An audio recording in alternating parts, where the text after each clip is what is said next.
Riverside. I have one of my most favorite stories ever to read to you tonight. I hope that you really enjoy it.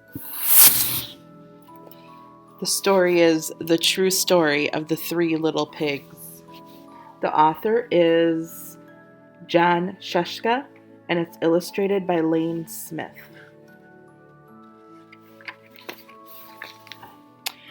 Everybody knows the story of the Three Little Pigs, or at least they think they do.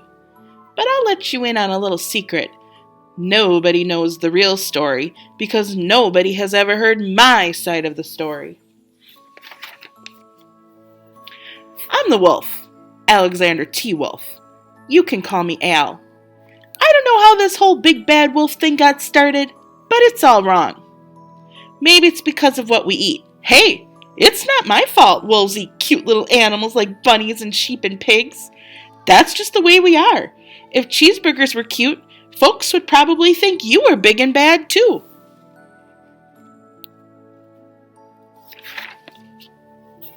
But, like I was saying, the whole big bad wolf thing is all wrong. The real story is about a sneeze and a cup of sugar. This is the real story.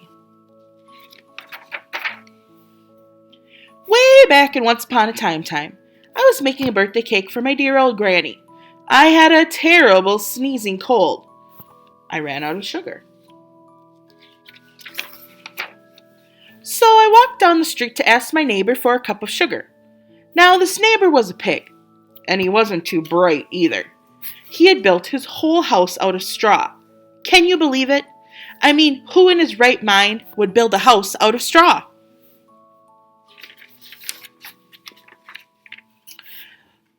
So, of course, the minute I knocked on the door, I fell right in. I didn't want to just walk into somebody else's house, so I called, little pig, are you in? No answer. I was just about to go home without the cup of sugar for my dear old granny's birthday cake. That's when the nose started to itch. I felt a sneeze coming on. I huffed, and I snuffed. Achoo! And I sneezed a great sneeze.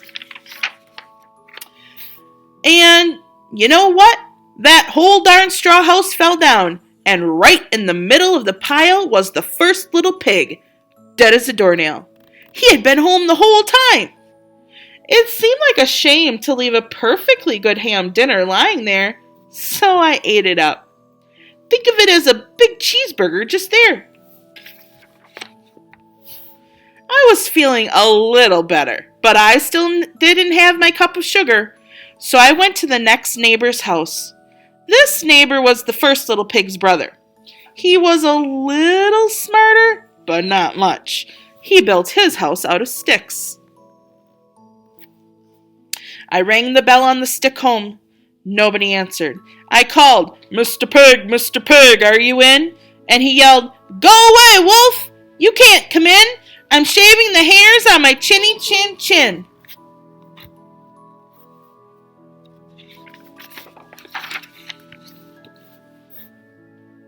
I had just grabbed the doorknob when I felt another sneeze coming on. I huffed, and I snuffed, and I tried to cover my mouth, but I sneezed a great sneeze. Achoo! And you're not going to believe it, but this guy's house fell down just like his brother's. When the dust cleared, there was the second little pig, dead as a doornail. Wolf's honor.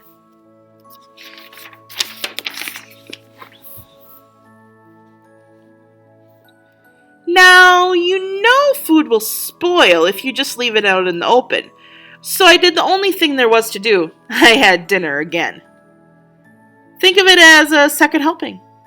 I was getting awfully full. But my cold was feeling a little better. I still didn't have that cup of sugar for my dear old granny's birthday cake. So I went to the house next door. Now this guy was the first and second little pig's brother. He must have been the brains of the family. He built his house out of bricks. I knocked on the brick house. No answer. I called, Mr. Pig, are you in? And do you know what that rude little porker answered? Get out of here, wolf, and don't bother me again. Well, how impolite! He probably had a whole sack full of sugar, and he wouldn't give me even one little cup for my dear sweet granny's birthday cake. What a pig! I was just about to go home and make a card instead when I felt the cold coming on. Oh, I huffed, and I snuffed, and I sneezed again. Achoo! And the third little pig yelled, "And your old granny can sit on a pin!" Now, I'm usually a pretty calm fellow, but when somebody talks about my granny like that, I go a little crazy.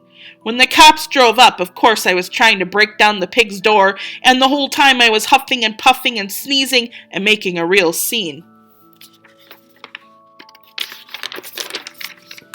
The rest, as they say, is history. The news reporters found out about 2 pigs I had for dinner. They figured a sick guy going to borrow a cup of sugar didn't sound too exciting, so they jazzed up the story with all of that huff and puff and blow your house down, and they made me the big bad wolf. That's it. That's the real story. I was framed. But maybe you could loan me a cup of sugar?